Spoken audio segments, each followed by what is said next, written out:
సంవత్సరాల తరబడి ఎన్ని మందులు వాడినా మీ మోకాల నొప్పులు తగ్గట్లేదా? ప్రాణ పెయిన్ క్లినిక్ లో అత్యాధునిక చికిత్స. ఇంకొంచెం దాని గురించి అంటే ఆ కేసు గురించి తెలుసుకునే ప్రయత్నంలో ఈ రోజు నేను ఇక్కడ ఆ డాక్టర్కి ఎవరిపైన అయితే ఈ అఘాయిత్యం జరిగిందో ఆ డాక్టర్ ఇంటి దగ్గరకు వచ్చిన, నేను అభయ ఇంటి దగ్గరకు వచ్చిన. వాళ్ళ ఇల్లు చూపిస్తాను నేను. అంతేకాకుండా ఇక్కడ చుట్టుపక్కల వాళ్ళతో కూడా మాట్లాడియడానికి ట్రై చేస్తా. అట్ ది సేమ్ టైం నేను ఆల్రెడీ ఇందాక లోపలికి పోయి వాళ్ళ పేరెంట్స్ తో మాట్లాడడానికి ట్రై చేసిన. సో వాళ్ళు పొద్దున్న నుంచి కంటిన్యూస్ గా మీడియా వాళ్ళు ఇక్కడ ఉండడం వల్ల పొద్దున్న నుంచి తినలేదట.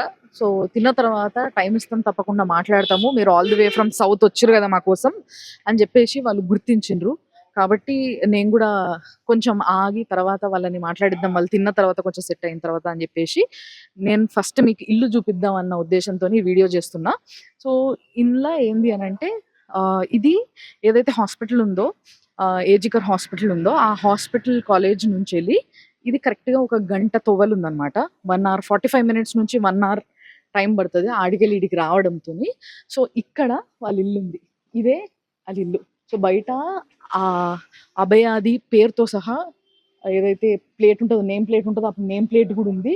డాక్టర్ తన పేరు అండ్ కింద ఎండి రెస్పిరేటరీ మెడిసిన్ అని చెప్పేసి. సో రెస్పిరేటరీ మెడిసిన్లో ఆమె మాస్టర్స్ చేయడం కూడా జరిగింది అన్న విషయం ఇది చూసి మనం తెలుసుకోవచ్చు. సో ఇదే వాళ్ళ ఇల్లు చూడండి, మంచి ఇల్లు, మంచి ఫ్యామిలీ.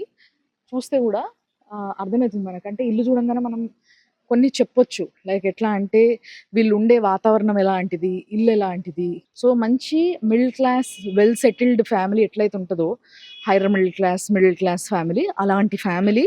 ఇందాక వాళ్ళ ఆంటీ, తల్లి, తండ్రి వీళ్ళందరూ గుర్తుని కూడా నేను పర్సనల్గా మాట్లాడడం జరిగినప్పుడు చాలా చాలా నారాజులా, చాలా చాలా బాధలా, అసలు ఇంతమంది ఇంటికి వచ్చి మాట్లాడుతుంటే ఏం మాట్లాడాలనో అర్థం కాని పరిస్థితిలా, అయోమయంలా. అంటే ఒక కూతుర్ని కోల్పోయిన తల్లి తండ్రి యొక్క బాధ ఎంత ఘోరమో, ఎంత గోసనో మనందరికీ తెలిసిందే. సో ఆ బాధ కళ్ళ నిండా, ముఖం నిండా కనిపించింది. చాలా బాధ అనిపించింది వాళ్ళని చూస్తే. అందుకోసమే పర్లేదు, ఎంతసేపు అయినా పర్లేదు, నేను వెయిట్ చేస్తా, మీరు తినేసి రండి, మీరు తినండి, మీరు తినడమే ఇంపార్టెంట్ అని చెప్పి వాళ్ళని ఇప్పుడు లోపలికి పంపించడం జరిగింది. ఇది వాళ్ళ ఏరియా, మొత్తం కాలనీ లాగుంది అనమాట. ఈ లోపలంతా కూడా మెయిన్ రోడ్ మీద నుంచి జస్ట్ ఇట్లా ఒక 2 అడుగులు లోపల ఉంది. ఇక్కడ కూడా పోలీసులు కాపలాలు ఉన్నారు, 2 పోలీసులు షిఫ్ట్లు ఉన్నారు. ఇప్పుడే 2 పోలీసులు షిఫ్ట్ మారి ఇంకో 2 పోలీసులు వచ్చి ఇక్కడ డ్యూటీ చేయడం జరుగుతుంది. మీడియా వాళ్ళు కూడా మేము వచ్చినప్పుడు ఒక 4-5 ఉన్నారు. సో చాలా మంది మీడియా వాళ్ళు, పోలీసులు రెగ్యులర్గా ఇక్కడ బందోబస్తు చేయడం జరుగుతుంది. అండ్ ఈ పక్కనోళ్ళు వీళ్ళతో ఎవరితోనన్నా అమ్మాయికి ఫ్రెండ్షిప్ ఉందా, మరి ఆమె ఎట్లా మాట్లాడేది, ఎట్లుండేది, ఆమె బిహేవియర్ ఎట్లుండేది, ఎలాంటి వ్యక్తి అన్న విషయాన్ని కొంచెం తెలుసుకునే ప్రయత్నం అయితే చేస్తాను నేను. ఎందుకంటే ముఖ్యంగా బెంగాల్ ఏంది అని అంటే వీళ్ళందరూ కూడా బిజినెస్లు చేసుకునేటోళ్ళైనా లేకపోతే ఏ కొలువు చేసేటోళ్ళైనా కూడా వీళ్ళల్లో ఒక సిస్టమ్ ఉందంట బెంగాలీస్కి. ఏంది అని అంటే మధ్యాహ్నం లైక్ 1 గంట 1 గంటన్నర నుంచి వెళ్ళి సాయంత్రం 4-4:30 గంటల వరకు మంచిగా తినేసి పడుకొని లేచి తర్వాత మళ్ళీ బ్యాక్ టు ది పెవిలియన్ లాగా వాళ్ళ పనులు వాళ్ళు చేసుకుంటారంట. సో ఈ టైం వాళ్ళకి అందరికి రెస్టింగ్ టైం అనమాట. అందుకోసమే అసలు ఎవ్వరు బయట కనబడతలేరు. ఇక్కడ ఇంకొక విషయం ఏంది అని అంటే అమ్మాయిని డాక్టర్ని చదివించనీకి తల్లిదండ్రులు ఎంత కష్టపడతారో మాటలలో చెప్పాల్సిన విషయమే కాదు, మనందరికీ తెలుసు, రైట్? నిజంగా చెప్పాలంటే ఇప్పుడు చూడండి, తారా డ్రెస్సెస్ అని చెప్పి ఇక్కడ బోర్డు ఉంది, అది ఎవరిదో ఆ పేరు కూడా ఉంది. సో ఆ పేరు చూస్తే కూడా వాళ్ళ నాన్నది, పేరు చెప్పడానికి లేదు కాబట్టి అఫీషియల్లీ నేను చెప్తలేను. అక్కడ వాళ్ళ నాన్న పేరు ఉంది, అది వాళ్ళ నాన్న పేరే అని చెప్పడానికి నా దగ్గర ఉన్న ఆధారం ఏంటంటే ఇంటి పేరు సేమ్ ఉంది, వాళ్ళ ఇంటి పైన ఆ బోర్డు అతికేసి ఉంది. అంతేకాకుండా ముందు ఒక మడి ఉంది వీళ్ళకి, అంటే ఒక షాప్ ఉంది.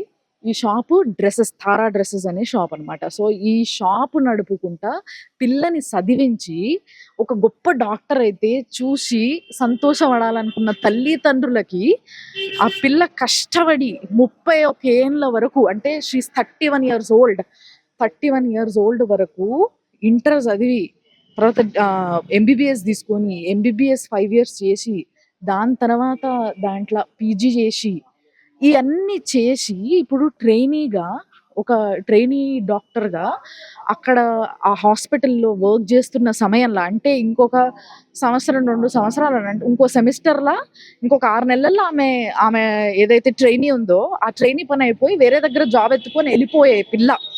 అలాంటి పిల్ల పైన అఘాయిత్యం జరిగితే తల్లిదండ్రుల కలలు, వాళ్ళ యొక్క బాధ, వాళ్ళ గోస అసలు చెప్పవసమైతలేదు.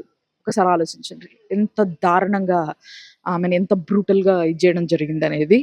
కాబట్టి చాలా చాలా బాధ అనిపించింది చూస్తే గూడా. సో, వాళ్ళతో మాట్లాడినది వాళ్ళ పేరెంట్స్‌తోని గాని, వాళ్ళ ఆంటీతోని గాని మాట్లాడిన వీడియోని నేను ఇంకొక దాంట్ల మళ్ళా అంటే నెక్స్ట్ అప్‌లోడ్ జేయడం జరుగుతది. సో, ఇట్లా ఎక్స్‌క్లూజివ్‌గా మన కోసం అంటే మన తెలుగోళ్ళ కోసం నేను మన సుమన్ టీవీ చేసిన ప్రయత్నంలో భాగంగా ఇక్కడి వరకు నన్ను పంపి మీకు ఎప్పటికప్పుడు ఇన్ఫర్మేషన్ ఎక్స్‌క్లూజివ్‌గా ఇవ్వడానికే నేను కోల్కతాకొచ్చిన. కాబట్టి ఫాలో అవుతూనే ఉండండి సుమన్ టీవీ.